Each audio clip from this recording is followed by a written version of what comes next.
Mga friends ko, mga sis ko 'no, naging plastan ako yon una, pero hindi masyado maganda, hindi maliwanag. Ngayon ipaplastar ko ng maayos.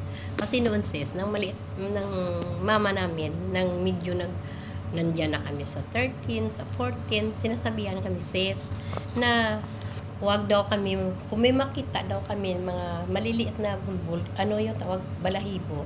Kasi sa amin wala naman meaning yung dalawang sinasabi ko eh. Dito ata sa Tagalog, hindi ko lang alam. Kakaiba. Ah, pag nakita daw kami na may maliliit na tumutubo dito na balahibo, hindi, sorry kung mali ako Nang, kasi sa amin wala yan ibig sabihin. Nang may makita ako dito nga, may makita daw dito na tumutubo na maliliit na balahibo, wag daw alisin, wag ibuntis. Dito ganun din. Yan. Magagalit ang mama namon pag nakita yan nagbubuntis kami. Kasi sabi niya, nang pag binuntis yun, kahit maliit na balahibo yun, lalong kakapal. Pag kumapal, dami na dito balahibo, pangit tingnan sa isang babae. Kung sa lalaki, siguro okay lang yun. Pero kung tayo babae, hindi maganda tingnan. Yun ang sinasabi ng mama namin noon. Yan, na ganun din. Yan, hindi kami nagbubunot ng balahibo sa kilikili. Kasi pag bumunot ka ng balahibo sa kilikili, kakapal yon. At kung bubuntisin mo, siyempre mawala. Pero tutubo uli at lalong kakapal. Yun ang sabi ng mama. Kaya wag daw galawin ang mga maliliit na balahibo na dito tumutubo. Yun. Kaya ako, hindi ko narasan magbunot-bunot dito. Hindi, ayaw. Kita mo lang, wala akong makikita dyan nga dinadaanan ng buntis. Wala ka nakikita. Kasi kung naranasan ito nga nagtubo, ibang plastar dito. Parang magaspang tingnan. Pero ngayon, sa mga panahon na ito, damo sa mga sinasabi na nga nilalagay sa ganito para umalis ang dami ganun. Pero ako hindi ko alam yan kasi hindi naman ako mahilig dyan. Hindi ako mahilig dyan. Ang hilig ko lang, powder at lipstick. Nung bata pa ako, nang teenager ako, hinahanap ko ng lipstick, Max Factor. Pero iwan ko lang ngayon, hindi ko na alam kung meron pa yun.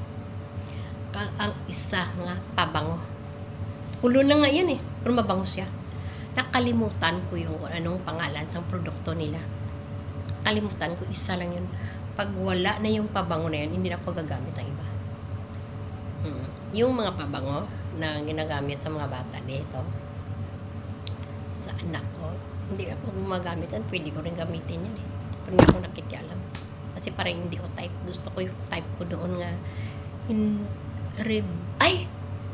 Revlons Max Factor at Revlons. Doon sa Revlons ko yun binibili. Aywan ko lang kung tama ang pagkasabi ko nga Revlons kasi nakalimutan ko na yun. Matagal na yun.